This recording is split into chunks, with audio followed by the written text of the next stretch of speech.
भारतेंदु जी नमस्कार। मेरी आवाज़ आ रही है अब तक?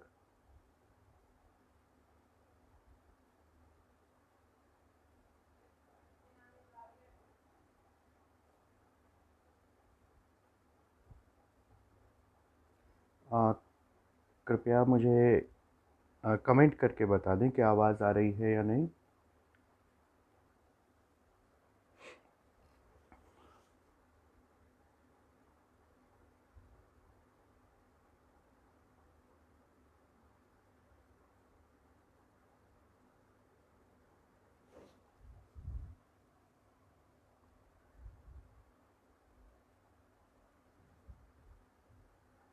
जी, बहुत बहुत धन्यवाद भारतेंदु जी। मेरी आवाज़ आप तक पहुंच रही है, इसको एक बार कंफर्म कर दीजिए। ओके। आ, दो दर्शक हमारे साथ जुड़ गए हैं, ऐसा मुझे दिखाई दे रहा है। क्या हम वेट करें थोड़ा या?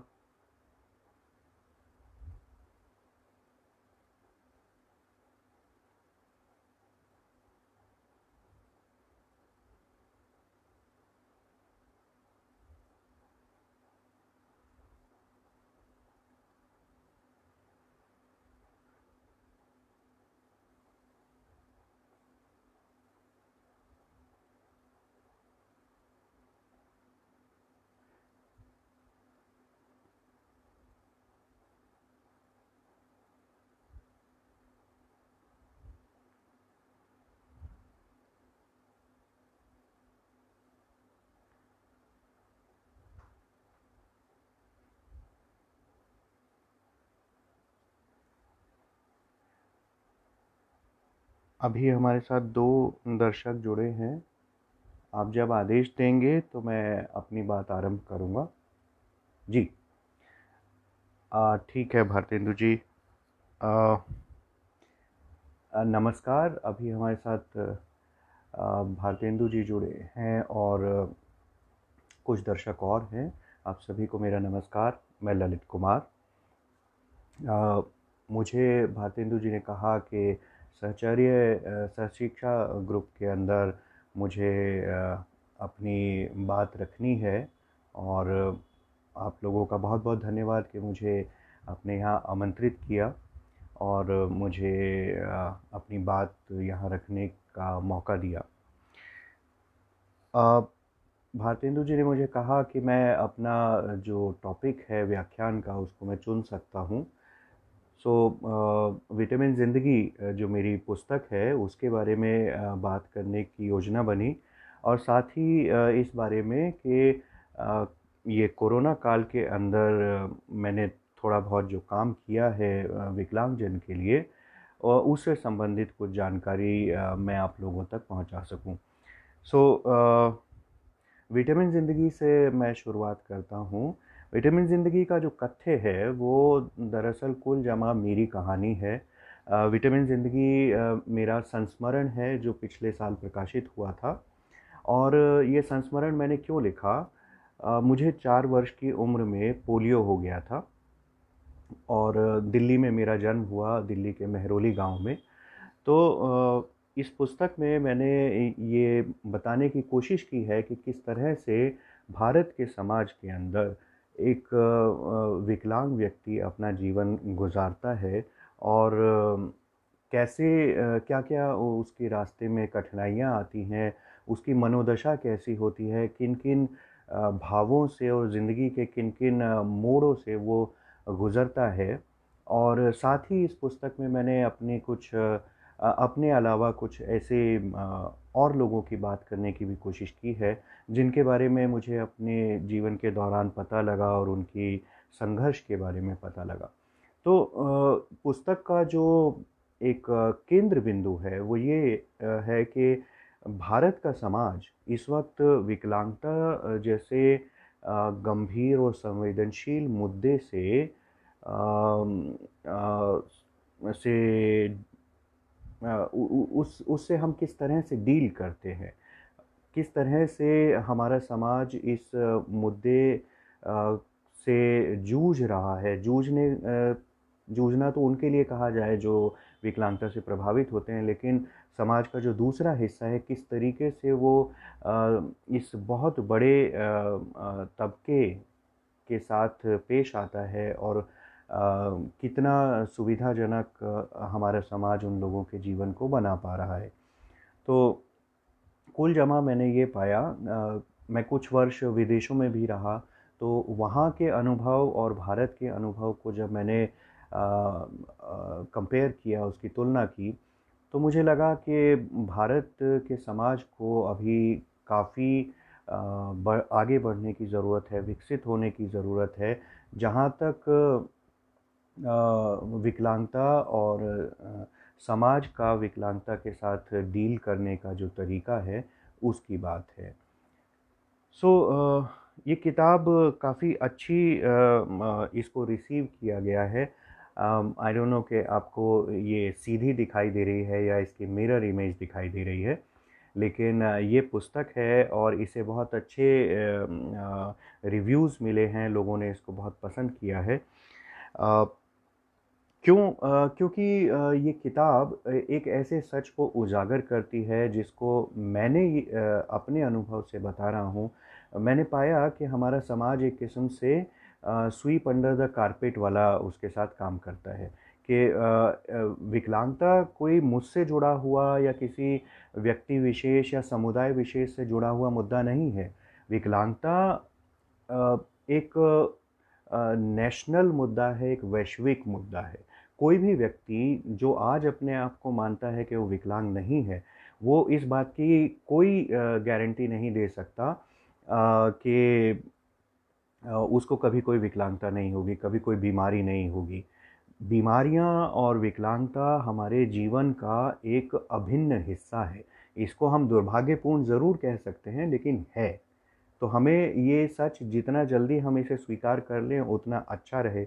और जब एक बार हमें ये बात समझ में आ गई कि विकलांगता मानव जीवन का एक अभिन्न हिस्सा है, तो मेरे ख़्याल से हम इस बारे में ज़्यादा संवेदनशील हो सकेंगे कि कैसे हम अपने समाज को और जो हमारा इंफ्रास्ट्रक्चर है, उसको इस तरीके से डेवलप किया जाए कि सब लोगों के लिए वो एक्सेसिबल हो, सब लोग उसमें एक तरह से अपना जीवन व्यतीत कर सकें।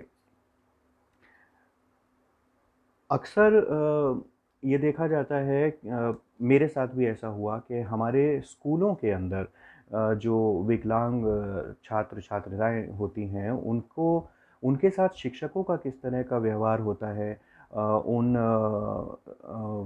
उन विद्यार्थियों के जो सहपाठी हैं, उनका किस तरह का व्यवहार होता है, इसके ऊपर ज़्यादा ध्यान नहीं दिया जाता। ये अब होने लगा है कि स्कूलों के अंदर स्पेशल एजुकेटर की नियुक्ति होने लगी है। जब मैं स्कूल में पढ़ता था तो इस तरह की कोई पोस्ट ही नहीं हुआ करती थी। लेकिन हमको इस बात को ध्यान में रखना होगा कि स्पेशल एजुकेटर हर प्रकार की विकलांगता से डील करने के लिए नहीं बना है। स्पेशल एजुकेटर कुछ ख़ास किस्म की विकलांगताओं या कुछ ख़ास किस्म की परिस्थितियों के साथ डील करता है। लेकिन बहुत सारी ऐसी विकलांगताएँ हैं, और अगर हम विकलांगताओं के प्रकार की बात करेंगे, तो फिर आपको आश्चर्य होगा कि वो कितना उसका विस्तार कितना बड़ा है।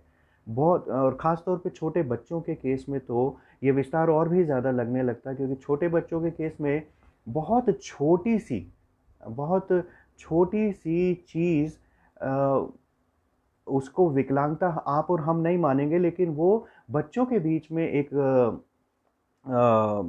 तरह से वो विकलांगता का रूप ले लेती है। बच्चों में आपस में कोई बच्चा अगर थोड़ा-सा भी अलग होता है, हल्का-सा भी वो हकलाता है, हल्का-सा भी उसका रंग सांवला है, वो लंच के लिए किस तरह का खाना लेके आता है, कोई भी चीज़ जो है बच्चों के बीच में इस तरह का एक डिफ़रेंस ले आती है, और बाकी क्लास एक तरफ हो जाती है और किसी एक बच्चे को या कुछ बच्चों को एक तरफ कर दिया जाता है। ये बहुत सामान्य बात है, इसमें बच्चों को दोष नहीं दिया जा सकता। ये बच्चों का अपना एक तरीका होता है अपना जीवन जीने का। लेकिन जो शिक्षक हैं उनका इस बारे में बहुत महत्वपूर्ण रोल है कि वे इस बात के प्रति संवेदनशील हों कि उनकी कक्षाओं में, उनके स्कूल में सब तरह के बच्चे पढ़ रहे हैं और उनमें कुछ बच्चे ऐसे भी हो सकते हैं जिनकी शारीरिक और मानसिक और इवन शैक्षिक जो ज़रूरतें हैं वो अलग हो सकती हैं बाकी बच्चों से। और इसमें मैं शारीरिक, मानसिक, शैक्षिक के अलावा मैं भावनात्मक ज़रूरतों को भी जोड़ना चाहूँगा कि ये सब जो स्कूल का एनवायरनमेंट होता है, कठिन एनवायरनमेंट, उसमें अ, जो विकलांग बच्चे होते हैं उनको जी पाना मुश्किल होता है, बहुत मुश्किल होता है। मैं अपने अनुभव से आपको बता रहा हूँ। तो शिक्षकों को इसके प्रति संवेदनशील ज़रूर होना चाहिए। विटामिन ज़िंदगी का जो शुरुआती हिस्सा है उसमें मैंने विस्तार से ज़िक्र किया है अपने स्कूली जीवन का कि वहाँ मेरे स्कूल के दौरान किस तरह से अ, मेरे सहपाठी मेरे साथ पेश आते थे और किस तरह से शिक्षकों का व्यवहार जो था वो इनडिफरेंट था। उनको कोई फ़र्क नहीं पड़ता था कि मेरे साथ क्या हो रहा है। अब होता क्या है कि इस तरह का बचपन जब बीतता है तो हम कोई बहुत अच्छा नागरिक तैयार नहीं कर रहे होते। बल्कि खैर मुझे तो इस बारे में भी मैं इस बारे में अक्सर ये कहता हूँ कि हमारे यहाँ जो शिक्षक हैं उनको उनकी जो कोर शिक्षा है, जब शिक्षकों को शिक्षित किया जाता है तो उनका उनके मूल में ये होना चाहिए कि वे एक अच्छे नागरिक तैयार कर सकें। लेकिन दुर्भाग्य की बात है कि हमारे यहाँ शिक्षकों को आई डोंट नो वहाँ किस तरह की ट्रेनिंग दी जाती है शिक्षकों को, क्योंकि मैं शिक्षक नहीं हूँ। लेकिन जिस तरीके का माहौल मुझे अपने आसपास दिखता है उससे ये बहुत स्पष्ट है कि हमारी पूरी शिक्षा व्यवस्था अंकों पर आधारित हो गई है, उसमें शिक्षक भी शामिल हैं। मेरी पूरी स्कूलिंग के दौरान मेरे शिक्षकों का जो उद्देश्य था या उनका लक्ष्य था वो केवल अपने स्टूडेंट्स को पास कराना होता था, उनको मार्क्स दिलाना होता था।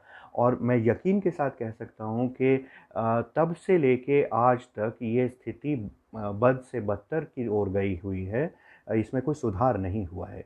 तो शिक्षक जब तक ये नहीं समझ पाएँगे कि उनका काम शिक्षित करना है, लेकिन साथ में जो उनका मूल लक्ष्य है वो हर अपने पास आने वाले हर विद्यार्थी को एक अच्छा नागरिक बनाना है। और जब कोई बच्चा जिसको विकलांगता है और उसको एक फ्रेंडली एनवायरनमेंट नहीं मिलता स्कूल के अंदर, तो उसके एक अच्छा नागरिक बनने के चांसेस जो हैं बहुत कम हो जाते हैं। क्योंकि ये बचपन में दबी हुई मानसिकता ही है जो युवावस्था तक खींचती है, प्रौढ़ावस्था तक खींचती है और जीवन के साथ ही जाती है कि बचपन के शुरुआती दिनों में जो डिप्रेशन, जो डर, जो एक दबाव ये बच्चे झेलने लगते हैं वो फिर कभी इनका पीछा नहीं छोड़ पाता। तो जब कभी भी शिक्षक जाते हैं स्कूलों के अंदर, कक्षाओं के अंदर, तो उन्हें इस बात के प्रति सचेत रहना चाहिए कि उनके सामने जो 40, 50, 60, 100 स्टूडेंट्स बैठे हैं, वो सब अपने आप में एक इंडिविजुअल हैं। हर बच्चा उसकी अपनी एक कहानी होती है, उसकी अपनी समस्याएँ होती हैं, अपनी ज़रूरतें होती हैं। हम पूरी क्लास को एक मोनोलिथिक तरीके से नहीं देख सकते हैं, नहीं देखना चाहिए। तो मैं समझ सकता हूँ कि इतनी बड़ी संख्या में स्टूडेंट्स को इंडिविजुअली हैंडल करना आसान नहीं होता, लेकिन करना पड़ता है, करना चाहिए। इसके अलावा कोई रास्ता नहीं है। विशेष रूप से उन स्टूडेंट्स को तो ज़रूर ध्यान दिया जाना चाहिए जो सामान्य से अलग हैं। असामान्य कहा जा सकता है, पर मैं असामान्य कहने की बजाय सामान्य से अलग कहना बेहतर समझता हूँ। क्योंकि इन स्टूडेंट्स की जो स्कूल की ज़िंदगी है वो मुश्किल होती है।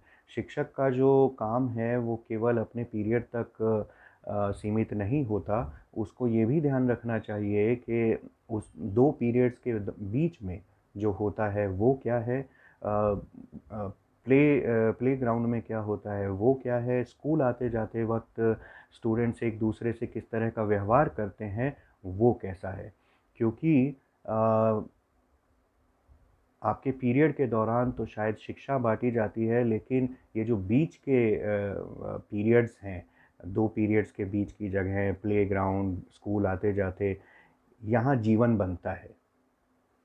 आपके कक्षा के दौरान केवल आप ज्ञान जो किताबों में लिखा हुआ है उस ज्ञान को सिर्फ बांटते हैं, उसको चेक करते हैं कि कल आपने जितना दिया था वो कितना पहुंचा सामने वाले तक। लेकिन जीवन जो है वो पीरियड्स के बीच की जो जगह होती है वहाँ बनता है। उन्हीं चीज़ों का जीवन के ऊपर बहुत बड़ा प्रभाव पड़ता है। बहरहाल विटामिन ज़िंदगी पर लौट कर आते हैं। स्कूली शिक्षा के बाद मेरी जो स्कूली शिक्षा थी वो दिल्ली के नगर निगम के स्कूलों में हुई, जो कि सबसे ख़राब स्कूल उस समय माने जाते थे। आज की क्या दशा है मुझे मालूम नहीं। मेरा स्कूल कुछ इस तरह का था, प्राइमरी स्कूल, कि मेरी कक्षा से कुछ 7-8 फीट की दूरी पर भैंसों का एक तबेला था, और हमारे स्कूल के अंदर पंखे नहीं हुआ करते थे। पीने का पानी जो है केवल ग्राउंड फ्लोर पर होता था, और मेरी जो कक्षा थी वो फर्स्ट फ्लोर पर हुआ करती थी। तो मैं नीचे नहीं आ पाता था बार बार पानी पीने के लिए। तो इसलिए मैं क्या करता था कि सुबह जब स्कूल पहुंचता था तो एक बार पानी पी लेता था, और उसके बाद तब तक मैं रुका रहता था जब तक कि स्कूल ख़त्म ना हो जाए, और उसके बाद छुट्टी के बाद मैं नीचे उतरता था, पानी पीता था और घर वापस आता था। तो ये छोटी-छोटी चीज़ें हैं। मुझसे कभी किसी ने नहीं पूछा कि बाकी सब बच्चे तो नीचे जाके पानी पीते हैं, तुम क्यों नहीं पीते? कभी किसी ने ये कोशिश नहीं की कि फर्स्ट फ्लोर पर भी पानी का इंतज़ाम हो जाए। सो ये छोटी-छोटी बातें हैं जिनको कि नज़रअंदाज कर दिया जाता है। और 2 तरह के लोग होते हैं दुनिया में। अक्सर ये बात कही जाती है, 2 तरह के लोग होते हैं। जिन 2 तरह के लोगों की मैं बात कर रहा हूँ, उनमें एक तरह के लोगों का तो ये होता है कि जब उन्हें दुःख मिलता है, कष्ट मिलता है, तो वे टूट जाते हैं। और दूसरी तरह के लोग वो होते हैं जिन्हें जब कष्ट मिलता है तो वो उस कष्ट को ऊर्जा में बदल लेते हैं। तो मैंने अपनी किताब में भी लिखा है कि मैंने अपने दुःख को ऊर्जा में बदला। वो मेरे लिए एक ईंधन की तरह काम करने लगा। जितना ज़्यादा कष्ट होता था उतना ज़्यादा मुझे लगता था कि हाँ, जीवन में कुछ तो करना है।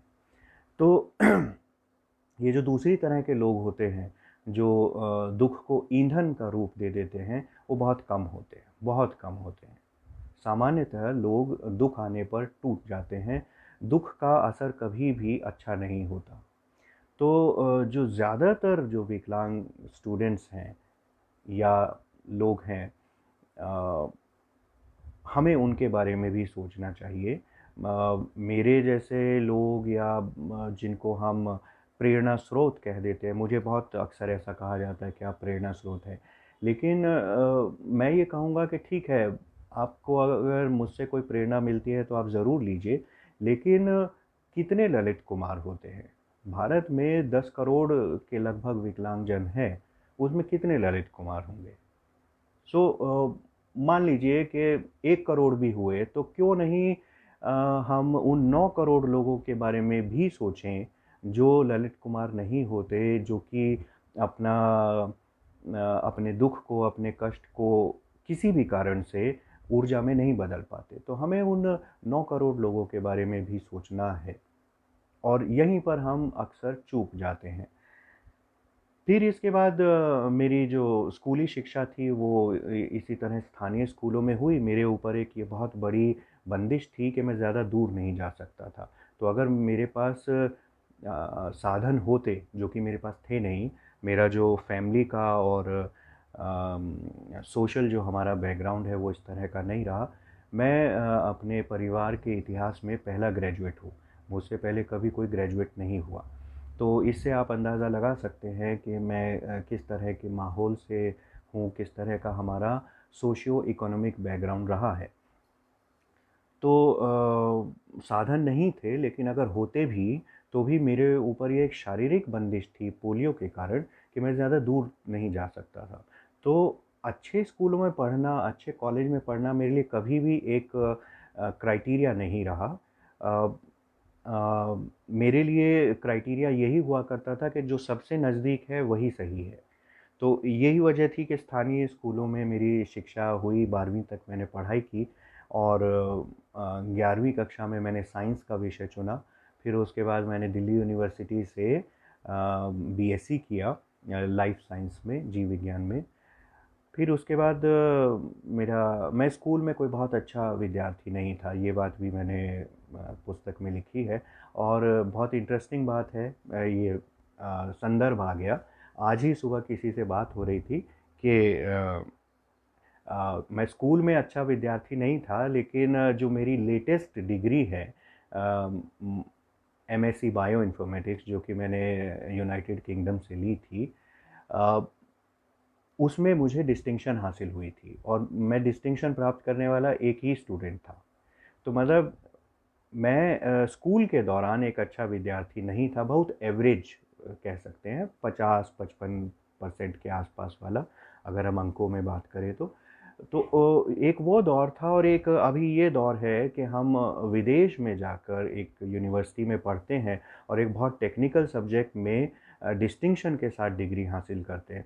तो हुआ क्या कि जैसे-जैसे मुझे एक फ्रेंडली वातावरण मिलता गया, या यूँ कहिए कि जैसे-जैसे मैं सक्षम होता गया, वैसे-वैसे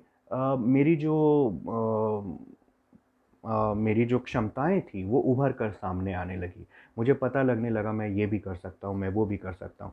लेकिन स्कूल के दिनों में मेरा जो सारा फ़ोकस था, मेरी जो सारी ऊर्जा थी, वो विकलांगता के साथ जूझने में ही निकल जाती थी।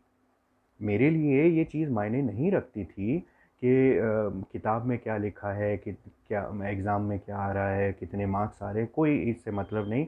एक घटना का मैंने इस पुस्तक में ज़िक्र किया है।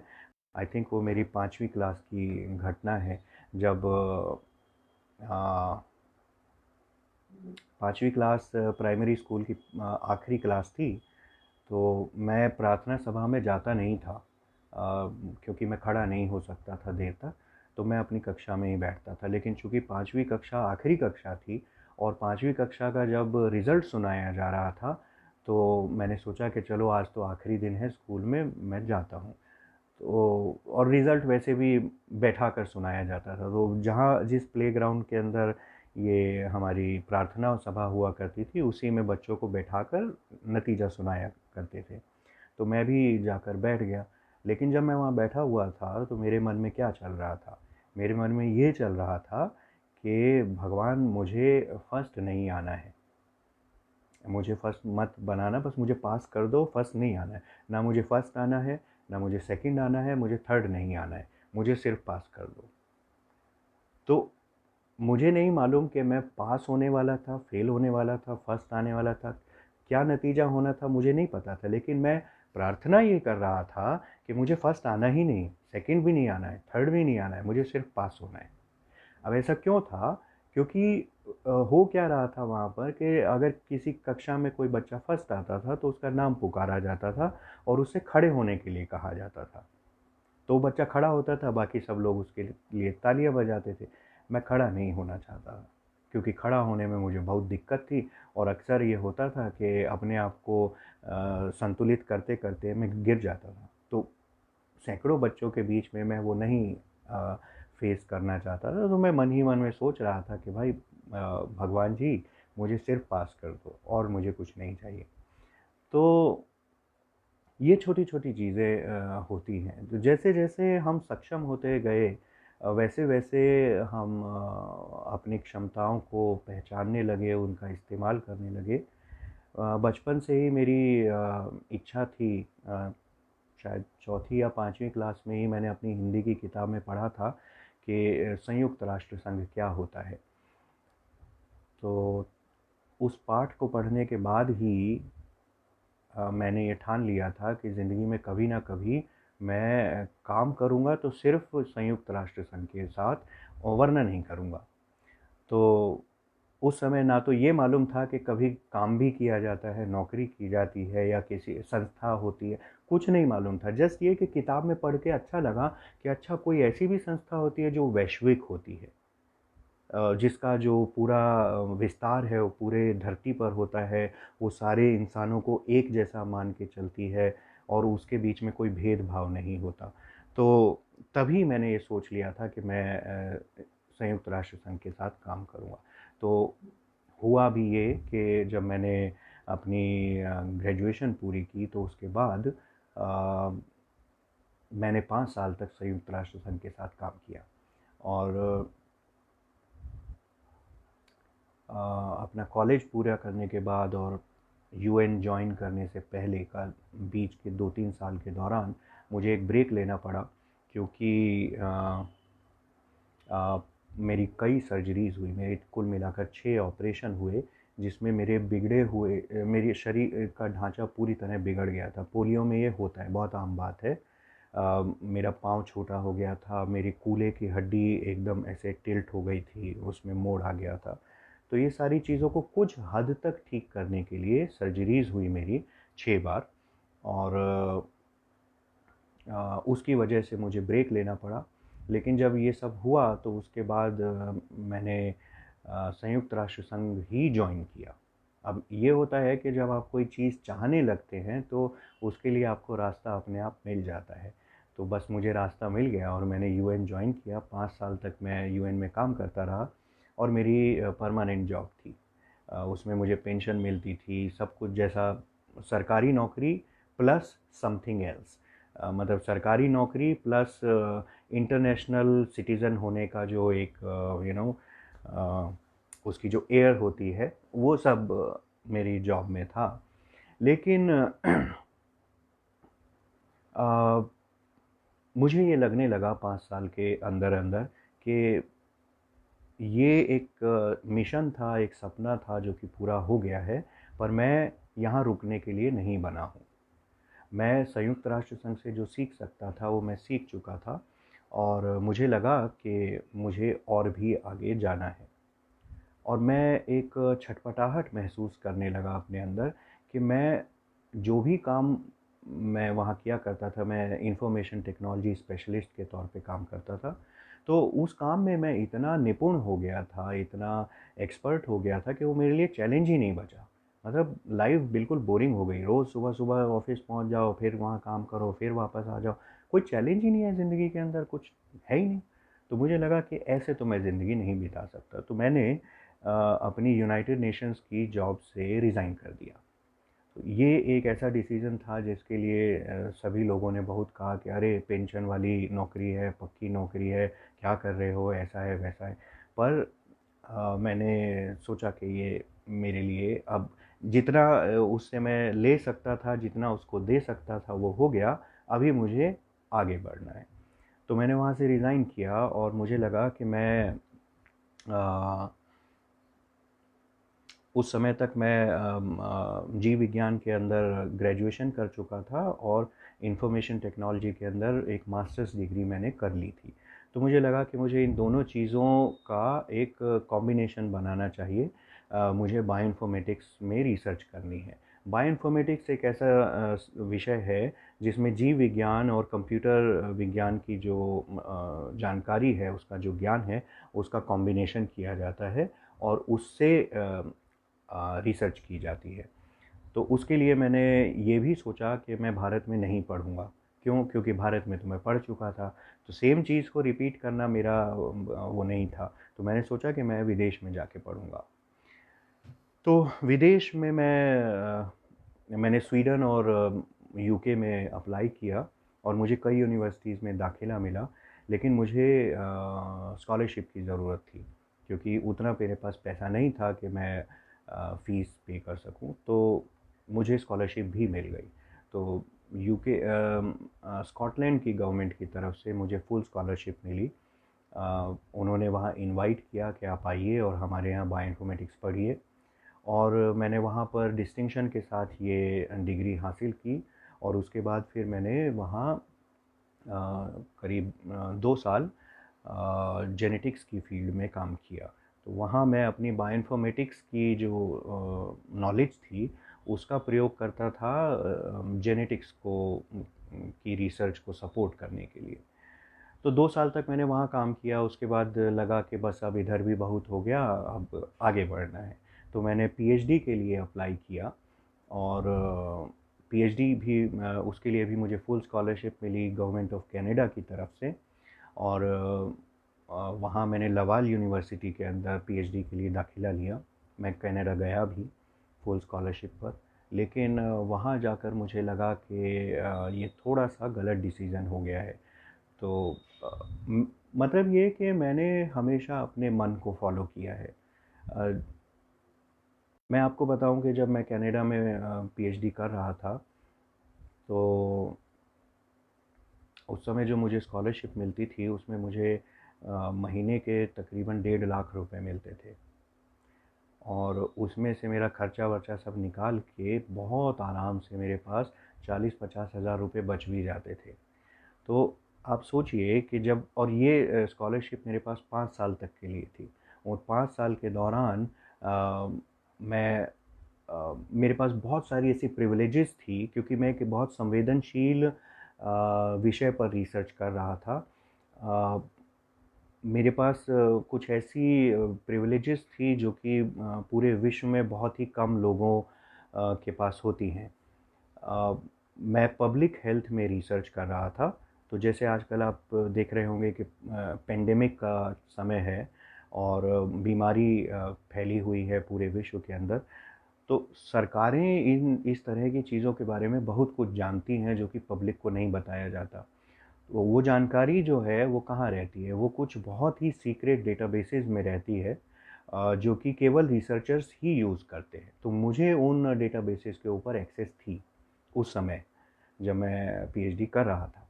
तो इतना सब कुछ उस पीएचडी में अच्छा था, लेकिन मुझे लगा कि मैं उधर कंफर्टेबल नहीं महसूस कर रहा था। क्यों नहीं कर रहा था? क्योंकि एग्जैक्टली जिस तरीके से मैं रिसर्च करना चाह रहा था, वो तरीके से रिसर्च के लिए यूनिवर्सिटी तैयार नहीं हो रही थी। तो ऐसा मैंने ये नहीं किया कि मैं यूनिवर्सिटी के मुताबिक चेंज हो जाऊं। मुझे ये मालूम था कि मुझे क्या करना है। सो मैंने अपनी शर्त सामने रखी कि या तो आप इसको ऐसे कराइए, वरना मुझे रिज़ाइन करना पड़ेगा। तो वो वहाँ पर बात नहीं हुई और मैंने पीएचडी छोड़ दी और मैं वापस भारत आ गया। और इस दौरान ये जो सारी चीज़ मैंने बताई, इस दौरान और भी धागे, जीवन के और भी धागे लगातार बुनते जा रहे थे। मैं एक समय में एक जीवन जीने में विश्वास ही नहीं रखता। ये बात भी मैंने इस पुस्तक के अंदर लिखी है कि एक जीवन में एक जीवन जीना कोई जीना नहीं है। सो मुझे एक से ज़्यादा जीवन जीने होते हैं। तो जब मैं ये सारे काम कर रहा था जिनके बारे में मैंने बताया, तो मैं उन्हीं उसी समय पैरेलली और दूसरे कई सारे काम कर रहा था। तो काम की मेरे पास मैंने अपने पास कभी कोई कमी नहीं रखी। तो इसी दौरान मैंने एक प्रोजेक्ट शुरू किया था, कविता कोश। हो सकता है आप में से कुछ लोग उसके बारे में जानते हों। ये एक स्वयंसेवी प्रयास था। आज भी मैं इस प्रोजेक्ट को रन करता हूँ। इसे लगभग 15 साल हो गए हैं मुझे रन करते हुए। और ये अ, भारतीय साहित्य की सबसे बड़ी ऑनलाइन लाइब्रेरी है, जो कि पूरी तरह से स्वयं सेवा पर आधारित है। इसमें भारत सरकार से कोई एक भी पैसा नहीं लिया गया। ये काम भारत सरकार को करना चाहिए था, लेकिन नहीं किया। हमारे देश में इतनी यूनिवर्सिटीज़ हैं, उनके पास इतने फंड्स जाते हैं, लेकिन कभी किसी ने ये काम नहीं किया। पर हम लोगों ने, स्वयंसेवकों के एक छोटे से समूह ने इस काम को किया और 15 साल से हम कर रहे हैं। तो मैंने इस काम को भी आगे बढ़ाना शुरू किया जब मैं कनाडा से वापस लौटा। फिर उसके बाद फिर वही चीज़ कि मुझे थोड़े-थोड़े समय के बाद लगने लगता है कि अच्छा, ये वाला काम तो हो गया, अभी कुछ और करना है।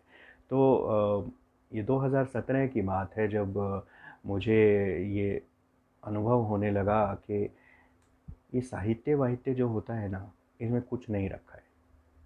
ये बेकार की चीज़ है। बहुत कहें तो मनोरंजन की चीज़ है। वो साहित्य ही क्या जो मनुष्य का जीवन या समाज का जीवन बेहतर ना बना सके। और मुझे जब मैंने अपने चारों ओर देखा, तो मैंने पाया कि आज जो साहित्य रचा जा रहा है, वो हमें किसी भी प्रकार से एक बेहतर मनुष्य या एक बेहतर समाज का रूप नहीं दे रहा है। तो मुझे लगा कि मैं जो कर रहा हूँ, साहित्य के लिए इतना काम कर रहा हूँ, रोज़ाना कई-कई घंटे लगाता हूँ उस प्रोजेक्ट में, मुझे लगा कि ठीक है, वो महत्वपूर्ण है, लेकिन अ, शायद वो प्रोजेक्ट इतना अ, वो प्रोजेक्ट या उस प्रोजेक्ट से जुड़े हुए जो दूसरे लोग हैं, उन्हें साहित्यकार कह लीजिए या पाठक कह लीजिए, मुझे लगा कि मैं अपने प्रयासों को, अपनी ऊर्जा का सर्वोत्तम इस्तेमाल नहीं कर पा रहा हूँ। जो मेरे पास सीमित समय है, हर किसी के पास सीमित समय है। मुझे इस बात की बहुत चिंता रहती है कि मेरा एक-एक पल, एक-एक मिनट, एक-एक दिन कैसे जा रहा है। तो मुझे ये अनुभव होने लगा कि मैं अपने दिन का, अपने समय का, अपनी ऊर्जा का सर्वोत्तम इस्तेमाल नहीं कर रहा हूँ।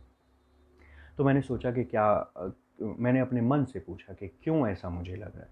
तो मेरे मन से यही बात निकली कि साहित्य अपनी जगह ठीक है, लेकिन आखिरकार हर चीज़ का, चाहे वो साहित्य हो, चाहे वो तकनीक हो, चाहे विज्ञान हो, धर्म हो, कोई भी इंसानी ज़िंदगी का पहलू उठा लीजिए, उन सब का अल्टीमेट लक्ष्य इंसानी ज़िंदगी को, इंसान को बेहतर बनाना है। और अगर वही बेहतर नहीं हो पा रहा है, तो फिर किसी चीज़ का कोई मतलब नहीं है।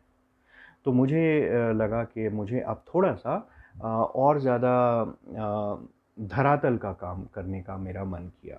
तो मैंने उस समय अ, एक प्रोजेक्ट शुरू किया जिसका नाम मैंने रखा we capable. We capable project के साथ-साथ मैंने एक यूट्यूब चैनल भी शुरू किया जिसका नाम मैंने रखा दशमलव। अब ये दोनों जो प्रोजेक्ट हैं, ये विकलांगता से संबंधित हैं। दशमलव चैनल जो है, उस पर इस वक्त मेरे साथ भारत भर के लगभग 1.25 लाख से ज़्यादा विकलांगजन जुड़े हुए हैं। और मैं इस चैनल के ज़रिए इन तमाम विकलांगजन को वो सारी ज़रूरी जानकारियाँ देता हूँ जिससे उनका जीवन बेहतर हो सके।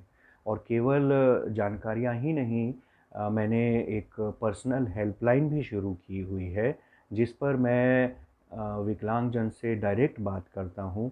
उनका चाहे मन का मसला हो, या तन का मसला हो, या धन का मसला हो, या गाइडेंस का मसला हो, कुछ भी हो, उनके जीवन को बेहतर बनाना, ये मेरा अब लक्ष्य हो गया है।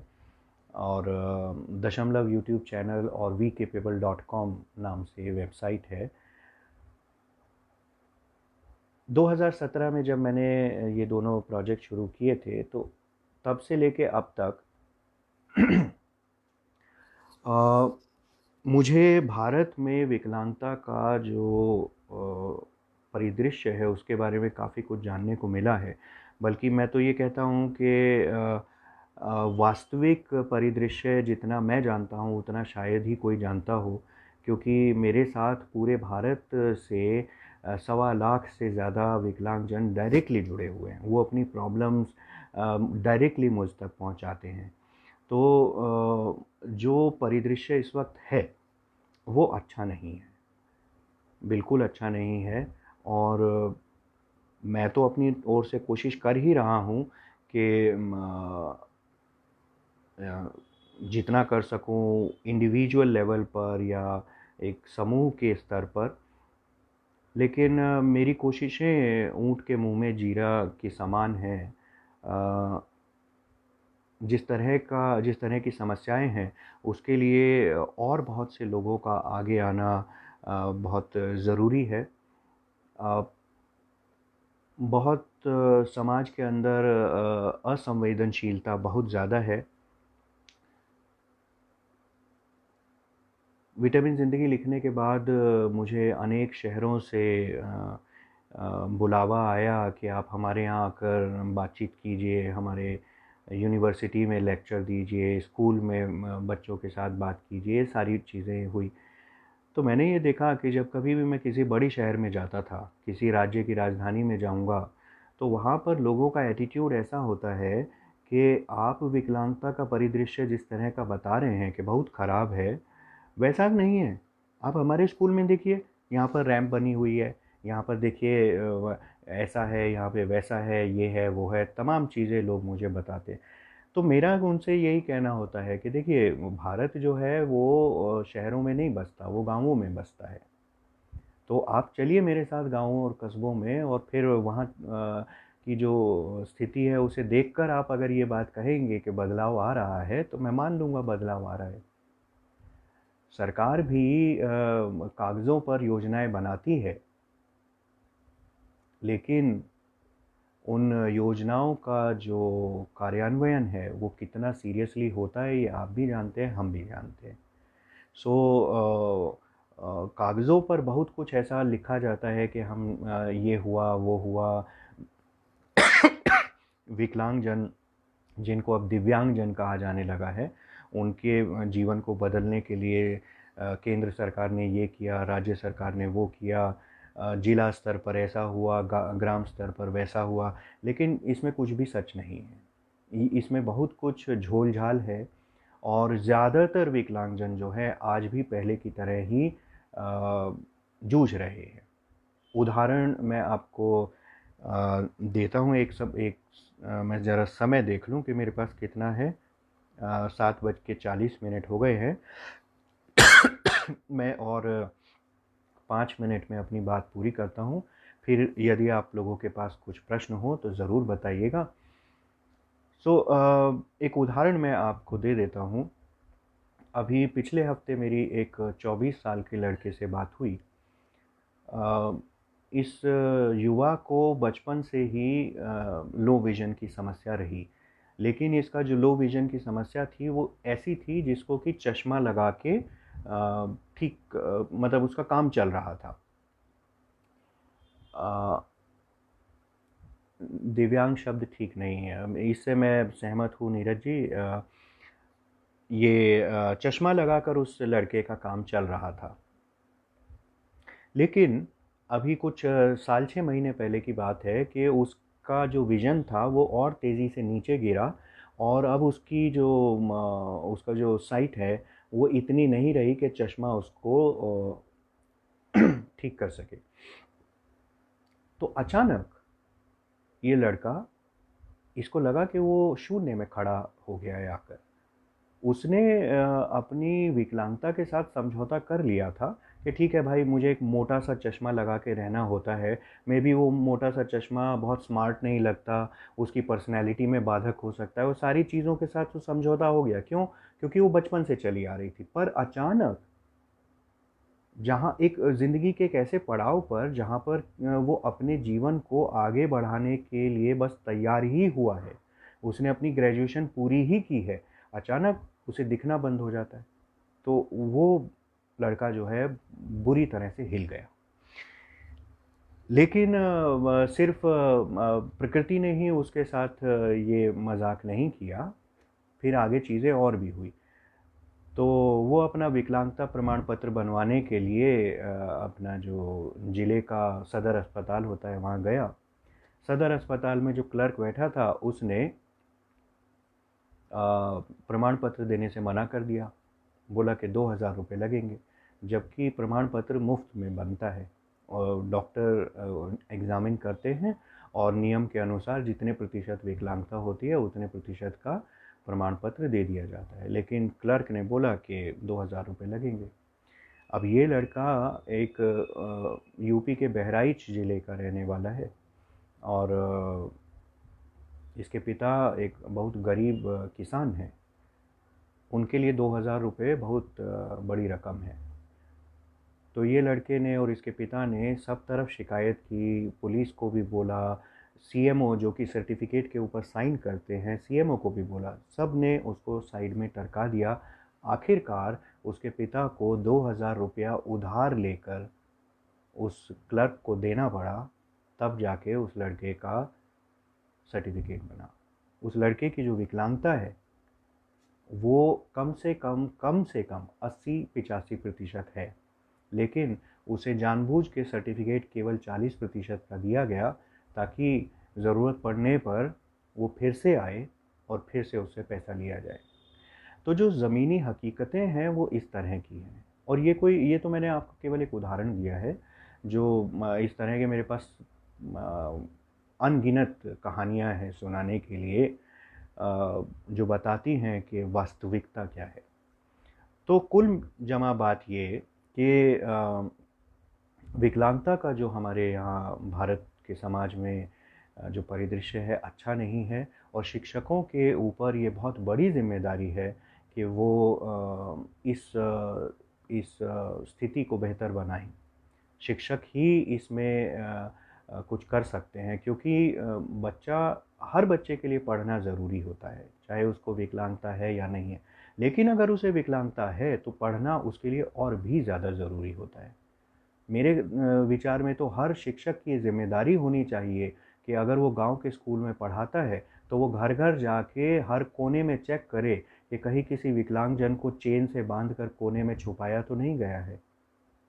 और अगर उसे ऐसा कोई व्यक्ति मिलता है, कोई बच्चा मिलता है, तो वो उसे वहाँ से निकाले, परिवार से बात करे, और उस बच्चे के लिए जो भी सुविधा उसके लिए आवश्यक होता कि वो बच्चा स्कूल पहुँच सके, तो वो शिक्षक ऐसा करे।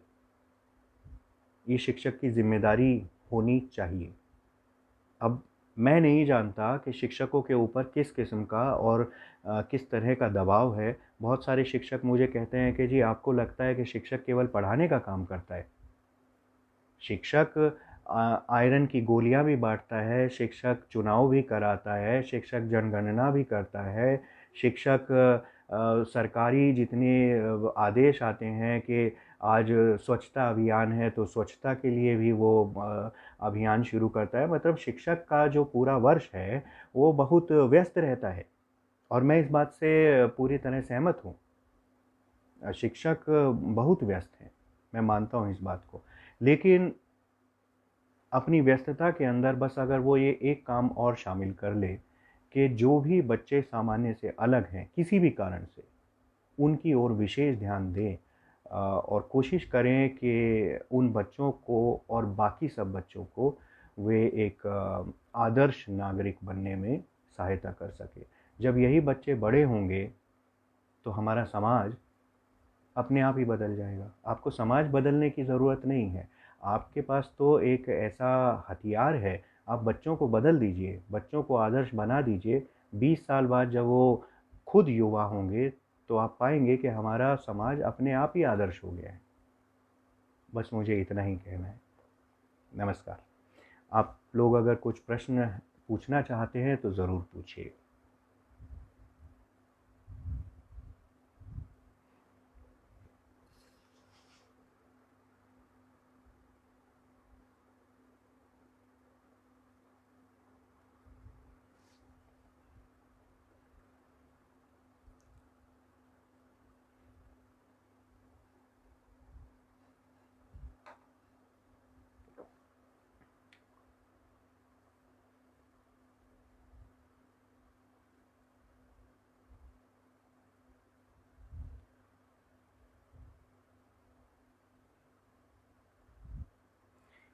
जी, अरुण जी कुछ कह रहे हैं कि मुफ्त बस सेवा का लाभ लेना हो तो देखिए, इन सब चीज़ों का ये बहुत घालमेल है। हर राज्य का अपना अलग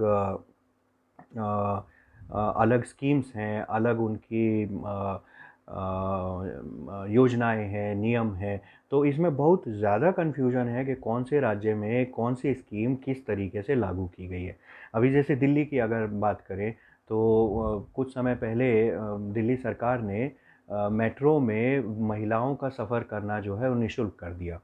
अब क्वेश्चन मेरे दिमाग में ये आया कि आपने महिलाओं के लिए क्यों निःशुल्क किया? मतलब महिलाओं, ऐसा तो नहीं है कि महिलाएं पैसे नहीं दे सकती टिकट के। आप उनसे पूछिए जिस व्यक्ति को वही यात्रा करने के लिए 10 गुना पैसा खर्च करना पड़ता है। आप मेरा उदाहरण ले लीजिए। मैं यहाँ से नोएडा जब जाता हूँ तो मैं अगर मेट्रो से जाऊँ तो मेरे ख्याल से, मैं कभी गया नहीं हूँ तो मुझे किराए के बारे में मालूम नहीं है, लेकिन मुझे लगता है कि मैं शायद 100 रुपये के अंदर पहुँच जाऊँगा। पर मैं नहीं जा सकता हूँ मेट्रो से, क्योंकि वो उस तरीके से बनी नहीं है। अब आप कहेंगे कि नहीं, वहाँ पे तो रैंप भी है, वहाँ पे तो लिफ्ट भी है, वहाँ पे ये भी है, वो भी है। लेकिन हर अ, व्यक्ति की अपनी कुछ आवश्यकताएं होती हैं। अगर मैं व्हील चेयर पर बैठा हुआ हूँ तो व्हीलचेयर के लिए ये शायद एक सूटेबल प्लेटफॉर्म हो सकता है, लेकिन मैं बैसाखियों पर चलता हूँ। जिस तरीके की भीड़ भाड़ इन मेट्रो स्टेशंस में होती है, मैं किसी भी पल अपना संतुलन खो सकता हूँ, गिर सकता हूँ, मुझे चोट लग सकती है। गिरते हुए मैं दूसरे लोगों को चोट पहुँचा सकता हूँ। तो इस स्थिति में मैं नहीं जा पाता हूँ, और मुझे नोएडा जाना होता है तो मुझे 600 से 700 रुपये खर्च करने होते हैं टैक्सी में जाने के लिए। तो ये जो चीज़ है, यात्रा फ्री करना, ये आपको ये सोचना चाहिए था कि उन लोगों के लिए किया जाए जिनको वास्तव में ज़रूरत है। या आप महिलाओं के लिए फ्री कर रहे हैं तो विकलांगजन के लिए भी फ्री कर दीजिए। कम से कम बार बार उनको अपना वो कार्ड निकाल के और दिखाना और वो सब का झंझट तो बचेगा ना। जब आप मुफ्त कर ही रहे हैं, जब सरकार के पास इतना पैसा उपलब्ध है कि वो मुफ्त कर दे यात्रा को, तो क्यों ना उस समुदाय को भी शामिल कर लिया जाए जिसको ज़्यादा ज़रूरत है। तो ये सारी चीज़ें तो खैर राज्य, हर राज्य में अलग है। इसकी तो लंबी कहानी मैं आपको बता सकता हूँ कि इस राज्य में किस तरह की समस्याएं हैं। अ,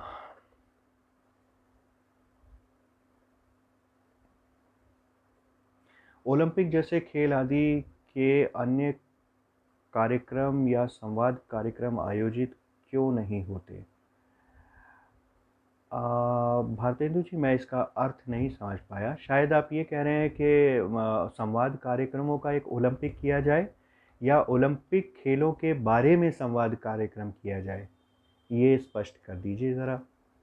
वैसे खेलों के बारे में संवाद कार्यक्रम होने चाहिए, ज़रूर होने चाहिए। पैरालंपिक तो छोड़िए, हमारे यहाँ तो ओलंपिक की बात उतनी नहीं होती है, तो पैरालंपिक तो बहुत दूर की चीज़ है।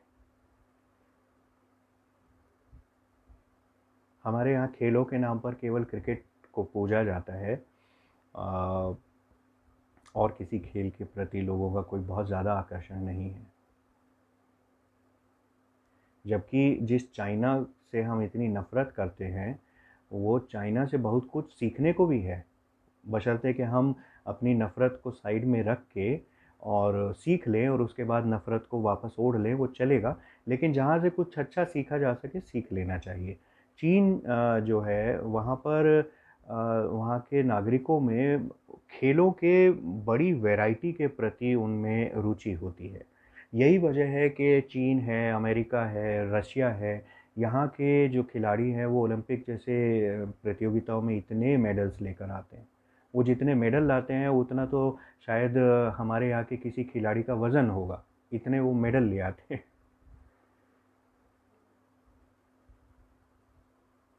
हाँ, खेलों के बारे में संवाद और भागीदारी की तैयारी, बिल्कुल।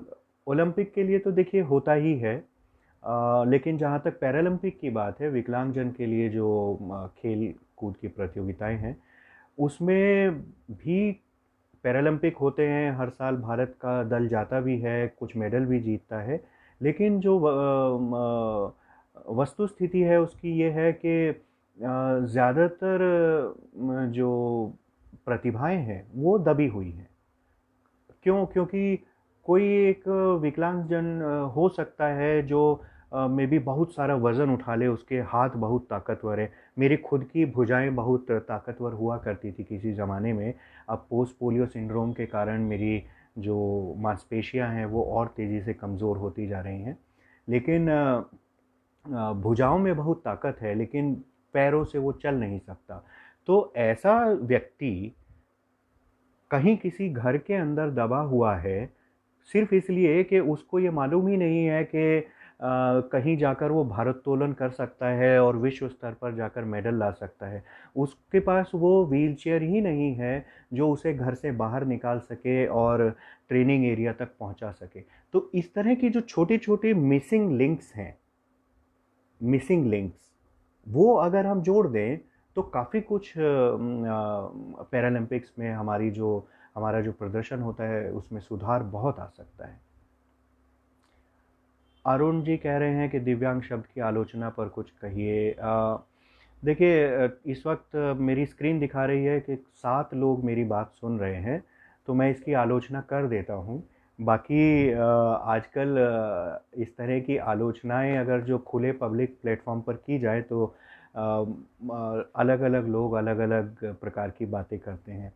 लेकिन दिव्यांग शब्द ठीक नहीं है, इस बात को मैंने शुरू से ही कहा है।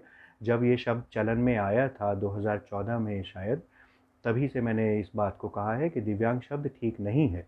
और इस शब्द की जो आलोचना है, आलोचना का मतलब ये नहीं कि हम उसको बुरा बता रहे हैं। आलोचना का मतलब कि हम उसका एनालिसिस कर रहे हैं। तो उसमें सबसे बड़ी जो कमी है वो ये है कि इस शब्द के लिए कभी किसी से पूछा नहीं गया। जिस समुदाय के लिए ये शब्द इस्तेमाल किया जाने लगा अचानक ऑफिशियली, उस समुदाय से कभी कोई कंसल्टेशन नहीं ली गई। इस तरह के जो बड़े बदलाव होते हैं उन बदलावों से पहले वे बदलाव जिस समुदाय को प्रभावित कर रहे हैं उस समुदाय के लोगों से बातचीत की जाती है, उनसे राय ली जाती है कि भाई देखिए हम ये बदलाव करने जा रहे हैं, आप क्या कहते हैं इसके बारे में। तो इस शब्द के बारे में कभी कोई राय नहीं ली गई। हमारे प्रधानमंत्री जी ने ये शब्द बोल दिया और हमारी जो ब्यूरोक्रेसी है उसने तुरंत इसे इम्प्लीमेंट कर दिया। ऐसा नहीं होना चाहिए था। इसके बारे में पूरी चर्चा होनी चाहिए थी कि क्या ये शब्द सही है, और जिन लोगों के लिए ये शब्द इस्तेमाल किया जा रहा है क्या वो लोग इस शब्द से खुश हैं। तो एक तो ये चीज़ है, इस शब्द के चलन में आने की जो प्रक्रिया है वही गलत थी, और शब्द भी गलत है। शब्द इसलिए गलत है क्योंकि भारत का जो समाज है वो विकलांगजन को वैसे ही पुण्य पाने का रास्ता मान के बैठा है। ज़्यादातर लोगों को ये लगता है कि ओहो हो कितना बेचारा आदमी है ना, अरे इसका कुछ भला कर दो, पुण्य मिल जाएगा। पुण्य, सेवा, इस तरह की चीज़ें बहुत, ये शब्द बहुत इस्तेमाल होते हैं हमारे समाज में।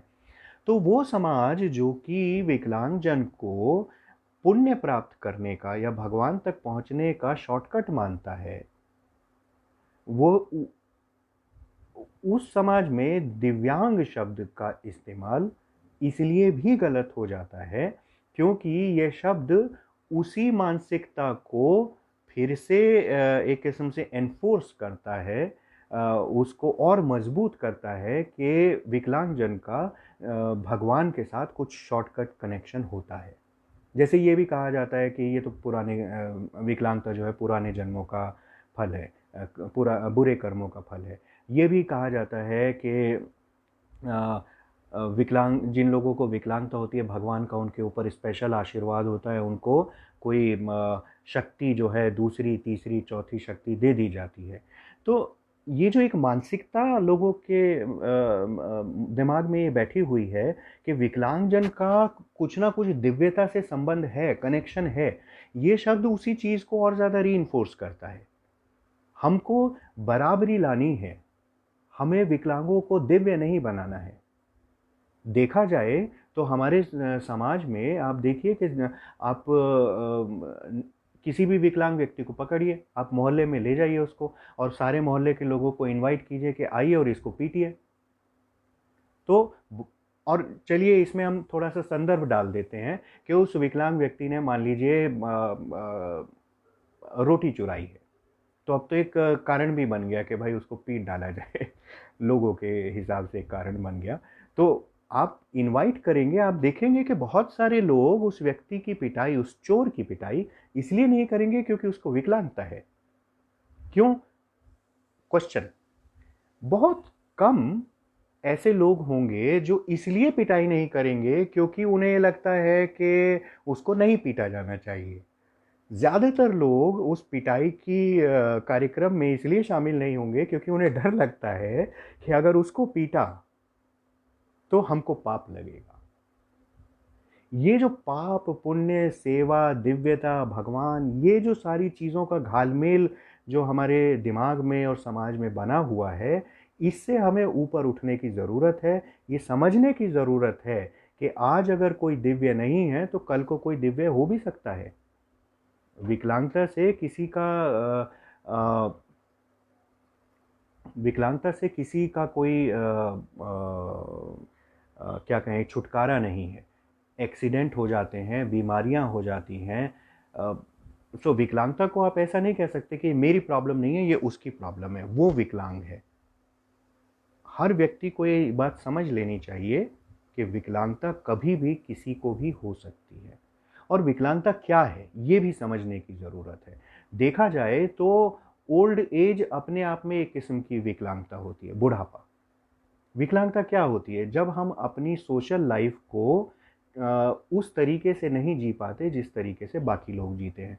तो बूढ़े लोगों के साथ भी तो यही होता है, स्त्रियों के साथ भी तो यही होता है।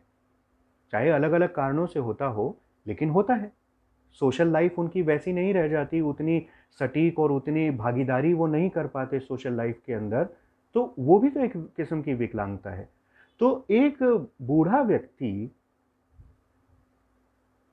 उसको कोई विकलांगता नहीं है, लेकिन वो बहुत से लोगों के मन में ये आ सकता है कि यार क्यों मुझे इस तरह से अलग-थलग कर दिया गया है? क्यों मुझे एक कोने में बिठा दिया जाता है और बस ऐसा मान लिया गया है कि इसको तो रोटी दे दो, ये इसका काम चलता रहे। विकलांगता किसी और का मुद्दा नहीं है, हम सबका मुद्दा है, हर व्यक्ति का व्यक्तिगत मुद्दा है। विकलांगता है या नहीं है। बहुत सारी विकलांगताएं अदृश्य होती हैं। डायबिटीज़ अपने आप में एक विकलांगता बन जाती है। आपको शायद पता नहीं होगा, लेकिन जब 2016 के कानून में विकलांगताओं की सूची बनाई जा रही थी कि किस परिस्थिति को, किस स्थिति को हम विकलांगता मानेंगे, तो उस समय डायबिटीज़ के लिए भी बहुत बात हुई थी कि डायबिटीज़ को भी शामिल किया जाना चाहिए विकलांगता में। अब मान लीजिए कि सरकार मान लेती इस बात को, तो जिन लोगों को डायबिटीज़ है वो ऑफिशियली विकलांग हो जाते। तो ये ऑफिशियली विकलांग होना और अनऑफिशियली विकलांग होना ये क्या है? कुछ नहीं है। स्थिति तो सेम ही है ना, बात तो वही है। तो हम विकलांगता को इतना गैर मानना अगर हम बंद कर देंगे कि ये तो किसी और की चीज़ है, किसी और की स्थिति है, मेरी नहीं है, तब जाके हम इस बात की ओर पहला कदम बढ़ा पाएंगे कि हम एक समान समाज की रचना करने वाले हैं। अगर वो पहला कदम हम नहीं उठा पाए तो वो समानता पर आधारित समाज कभी बन नहीं पाएगा। वो केवल दर्शन में रह जाएगा, फिलॉसफी में रह जाएगा, कागज़ों में रह जाएगा, लेकिन वास्तविकता में वो कभी भी इस धरती पर, भारत की इस धरती पर उतर नहीं पाएगा। तो अगर हमें समानता पर आधारित समाज बनाना है, तो सबसे पहले तो हमें खुद को बाकी सबके समान मानना होगा। और हम तो खुद ही ये बोल देते हैं कि मैं तो विकलांग नहीं हूँ, वो विकलांग है। तो जैसे ही आप ये मानने लगते हैं, कहने लगते हैं, सोचने लगते हैं, तो आपने खुद ही एक लाइन खींच ली ना। दो लोगों को आपने अलग अलग कर दिया, और फिर इसके अलावा और कितनी सारी लाइनें हमने खींची हुई हैं कि जाति की लाइनें हैं, धर्म की लाइनें हैं, सोशल स्टेटस की लाइनें हैं, अमीरी गरीबी की लाइनें हैं। तो कैंचियाँ बहुत है जो हमें काटने के लिए तैयार बैठी है। बहरहाल मेरे ख्याल से समय हो गया है, 8 बज गए हैं। आप सब लोगों से बात करके अच्छा लगा। मौका देने के लिए बहुत बहुत धन्यवाद। उम्मीद है कि मैं कुछ अच्छा बता पाया होऊंगा और बोर नहीं किया होगा। धन्यवाद।